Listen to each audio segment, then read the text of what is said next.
요한복음 8장은 제가 예수님의 사랑을 깨닫게 된, 예수님의 첫사랑을 만나게 된 그 말씀입니다. 아무도 정죄하지 않는 예수님의 큰 사랑을 우리 신호벨리 아름다운 교회 성도분들과 함께 깨닫고 또 더 깊이 알 수 있기를 소원합니다. 먼저 퀴즈를 잠깐 보겠습니다. 본문 말씀은 우리가 너무나 잘 알고 있습니다. 과연 예수님이 이 땅바닥에 앉아서 무슨 글씨를 쓰셨을까요? 예수님이 이 땅바닥에 앉으셔서 예수님이 손가락으로 글씨를 쓰셨습니다. 2번 쓰셨죠? 무슨 글씨를 쓰셨을까? 아마 많이들 생각해 보시고 또 말씀으로도 많이 들으셨을 거예요. 오늘 예수님이 무슨 글씨를 그 땅바닥에 쓰셨나, 그것을 좀 더 우리가 그 예수님의 마음을 알 수 있는 그런 시간이 될 수 있기를 소원합니다. 우리가 잘 알고 있지만 본문 말씀의 배경을 잠시 살펴보겠습니다. 이번 한 주간의 퀴즈가 요한복음 6장 7장이었습니다. 7장 2절에 보면 지금 이 때가 초막절입니다. 유대인의 3대 명절 이 초막절입니다. 초막절은 우리 표가 좀 잘 안 보이는데 대략 10월경 우리 추수감사절 그때를 이야기합니다. 초막절은 이제 광야에서 초막을 짓고 또 하나님이 인도하심과 추수 열매에 대한 감사를 나타내는 그런 절기입니다. 이 초막절은 보통 일주일 동안 사람들이 광야에서 초막을 짓고 이렇게 명절을 함께 보냅니다.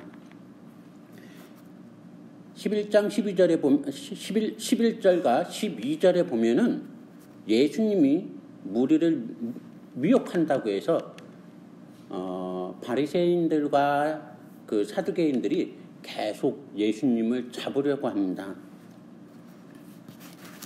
심지어는 32절에 그를 잡으려고 부하들까지 보냅니다. 하지만 모두 실패하게 됩니다. 그리고 오늘 본문 말씀 53절에 이제 초막절 명절이 다 끝나고 각자 다 집으로 돌아갔습니다. 그런데 예수님은 감람산으로 가셨습니다. 이 감람산이 어디에 있냐면은 바로 예루살렘 동쪽 바로 옆에 있습니다. 예수님은 연약한 육신을 입으셨기에 아마 감람산에 기도하러 가셨지만 또 기도하다가 거기서 노숙하지 않았을까 우리가 추측할 수 있습니다. 잠자리도 편치 않으신 예수님. 그 예수님은 기도하시다가 아침 일찍 2절에 성전으로 들어가서 백성들에게 하나님의 말씀을 가르칩니다. 바로 그 아침, 이 은혜로운 아침에 이 새벽에 하나님의 말씀을 가르치고 백성들도 은혜를 받고 있는데 그때 서기관과 바리새인들이 등장합니다. 음행 중에 잡힌 여자를 끌고 와서 그 가운데 세웁니다. 이 음행이라는 이 헬라어 단어는 모이케이아라는 뜻으로 간통이라는 뜻입니다. 즉 추측컨대 남자 혹은 여자 혹은 둘 다 결혼한 사람이 아닌가 이렇게 추측합니다. 아무튼 남자는 잽싸게 도망갔고 여자만 잡혔습니다. 아마 그 전날에 예수님을 잡기 위해서 이 바리새인들과 사두개인들이 혈안을 가졌듯이 지금 이 사건도 이들이 함정을 파놓아서 이 여인이 잡힌 것이 아닌가 그렇게 추측이 되고 있습니다. 예수님은 초막절 명절을 끝나고 기도하러 가셨는데 이 여인은 음행을 하였습니다. 하나님의 은혜에 감사하는 초막절 행사였지만 그 받은 은혜를 끝까지 사모해야 되는데 이 여인은 그러지 못했습니다. 우리가 이번 주 수요예배 구속전쟁에서 우리가 말씀을 들었듯이 하나님의 은혜로 여리고성을 정복했지만 하지만 그 백성들은 그 안일함에 빠져서 그 다음 아이성 정복은 실패하게 됩니다. 궁금하시죠? 이 말씀 아마 이번 주 수요일 날에 하시지 않을까 생각합니다. 이 여인은 일주일간 초막절 행사를 끝내고 안심하다가 사탄의 계략에 빠지고 만 것입니다. 옷도 제대로 걸치지 못한 채 이 아침에 많은 사람들이 거룩한 하나님 말씀을 듣고 있는데 이 죄 많은 이 여인을 한가운데 서 있게 한 것입니다. 분명 많은 사람들은 손가락질하며 이 여인을 욕하고 있을 것입니다. 지금 내가 하나님 말씀 듣고 있는데 이 주옥 같은 말씀 듣고 있는데 나는 저 여인과 달라. 나는 달라. 아마 그들은 더 심하게 인상 쓰면서 자신이 심판자인 양 아마 그 여인을 정죄했을 것입니다. 여러분 이런 수치를 경험해 보신 적 있으십니까? 잘못을 해서 혹은 억울하게 많은 사람들에게 손가락질 당해본 적이 있으십니까? 저는 어렸을 때 친구들과 함께 있다가 가끔 그 많은 친구들 중에 한 사람이 못생겼다고 이렇게 대놓고 이야기하는 겁니다.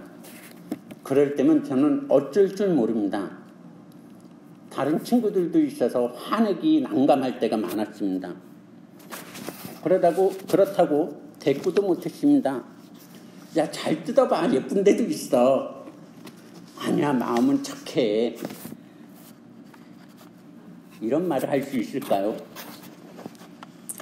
그저 침묵하고 빨리 다른 이야기 하기를 마음으로 내심 바랄 뿐이었습니다.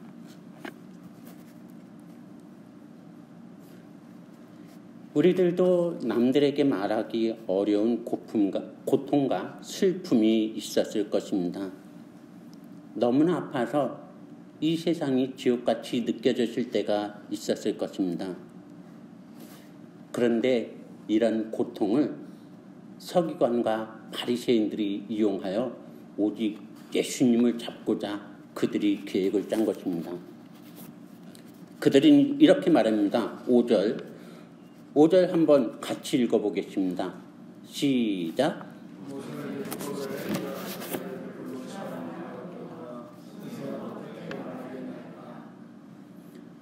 즉 이를 어떻게 해야 되느냐? 1번 율법을 택했을 것인지 2번 사랑을 택하실 것인지 예수님을 시험하는 것이었습니다. 레위기와 신명기에는 그 하나님의 율법에는 음행한 자, 간음한 자는 남녀를 막론하고 모두 죽이라고 했습니다. 하지만 예수님이 이스라엘 백성들을 만나서 가나안 사역 중에서도 언제나 예수님은 잃어버린 자를 찾아 오신 구원자라고 말씀하셨고 또 세리와 죄인의 친구 되신다고 늘 예수님은 사랑을 강조하셨습니다. 과연 예수님은 1번을 택해야 될지 2번을 택해야 될지 예수님은 아마 고민하지 않으셨을까 생각합니다. 그때 예수님이 몸을 굽히시고 땅바닥에 앉아 손가락으로 뭔가를 쓰십니다. 예수님이 무엇을 쓰셨는지는 아무도 모릅니다. 아무도 모릅니다. 그리고 예수님은 7절에 너희 중에 죄 없는 자가 돌로 치라고 말씀하십니다. 서기관과 바리새인들이 제시한 두 가지 옵션이 아니고 이 두 가지를 모두 만족시키고 그 뛰어넘는 답변을 하십니다. 너희 중에 죄 없는 자가 먼저 돌로 치라. 이 말씀으로 바리새인과 서기관들이 파놓은 그 함정을 깨부신 것입니다. 돌파하신 것입니다. 이 말씀으로 이 음행한 여인을 살리셨을 뿐만 아니라 돌을 던져 죄를 지을 뻔한 그 제사장들과 그 바리새인들까지 구원해 주신 것입니다. 우리들의 문제들이 이런 돌파가 일어날 수 있기를 소원합니다. 남의 것을 빼앗아 복받는 것이 아니라 남도 잘 되고 나도 잘 되는 그런 놀라운 돌파가 우리 성도 여러분들에게 있기를 기원합니다. 그런데 이 돌파는 우리들을 위한 돌파입니다. 남을 시기하고 모략하는 악질 인간 서기관들과 바리새인들뿐만 아니라 음행으로 인해 수치스럽게 끌려온 가늠한 여인을 위한 돌파였습니다. 이 돌파는 예수님의 십자가로 말미암아 완성될 수 있는 것입니다. 그래서 아마도 예수님은 땅바닥에 앉아서 뭔가를 쓰신 것이 아닌가 생각합니다. 어쩌면 어떤 이들은 손에 돌을 들고 던질 준비를 하고 있었을지도 모릅니다. 말 한마디만 해라. 내가 돌을 던질 것이다. 이런 이글거리는 시선과 함께 예수님의 그 한마디를 기다리고 있었을지도 모릅니다. 예수님은 그 모든 무리들의 시선을 온몸으로 감당하셨습니다.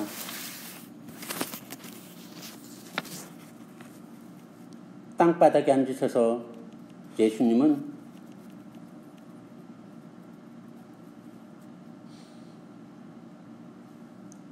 모래 속으로 손가락을 꼭 누르십니다.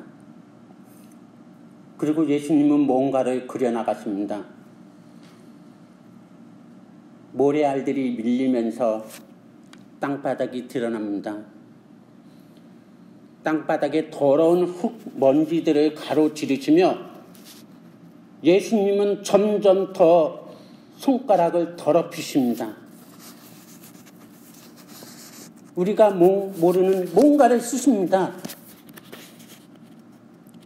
그런데 예수님은 아셨습니다. 바로 그 땅바닥에 예수님의 십자가가 박히실 것을 예수님은 아셨습니다. 여인을 향하던 많은 무리들의 손가락질을 예수님에게 향하게 하신 것입니다. 이것이 예수님이 이 땅에 오신 이유입니다. 가늠한 여인과 허다한 죄인들을 살리신 그 자리에 십자가가 세워지고 예수님이 제물이 되어 피를 쏟으시게 되는 것입니다. 그 피는 이 추악하고 더러운 땅을 젖어서 모든 죄를 씻어버릴 것입니다. 저는 예수님이 이렇게 씻었을 거라고 생각합니다. 주여, 주여, 주여.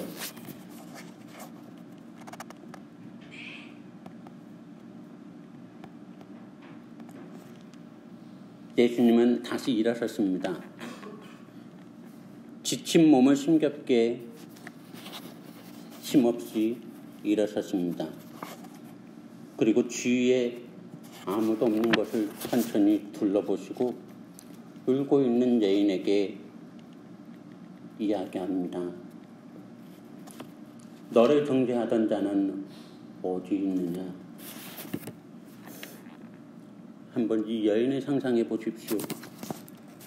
이 여인은 너무 수치스러워서 머리카락으로 얼굴을 가리고 있을 것입니다. 차마 눈을 뜰 수가 없었을 것입니다. 스스로 자책하면서 내가 바보지, 내가 죽어야 돼, 내가 잘못했기에 그 벌로 나는 죽는 것이 당연해. 이 여인은 언제 날아올지 모르는 이 묵직한 돌멩이가 나의 머리를 깨트릴 생각에 공포에 떨면서 이젠 죽는구나 생각하고 있었을 것입니다.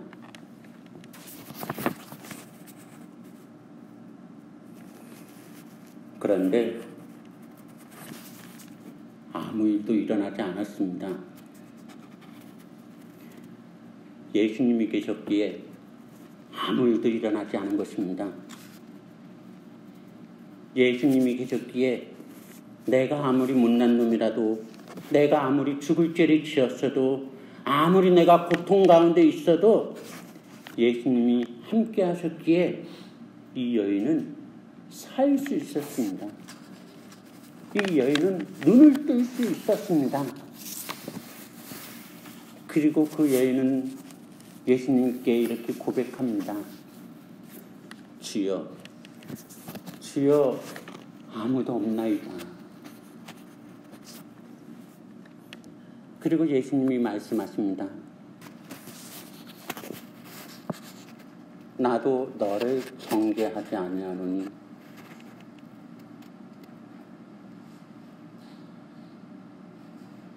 다만 가서 다시는 죄를 범하지 말라.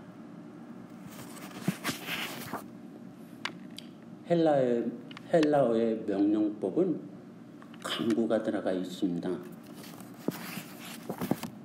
예수님은 가서 다시는 죄를 범치 말라. 이 말씀이 단순히 법조문처럼 너의 죄가 용서되었다, 너의 죄가 사면되었다, 앞으로 더 이상 죄 짓지 말아라 하는 명령이 아닙니다. 우리 음악을 좀 여전히 울고 있는 한 여인을 향해 예수님이 이젠 괜찮단다, 이젠 괜찮아, 그리고 죄가 이렇게 너를 수치스럽게 만든단다,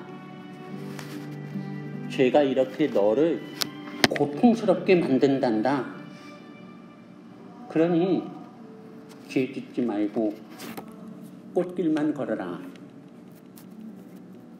하는 예수님의 사랑의 말씀인 것입니다. 우리 찬양 같이 듣고 불러보시겠습니다.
지금도 우리 주위에는 이 죽음의 고통에서 떨고 있으실 수 있습니다.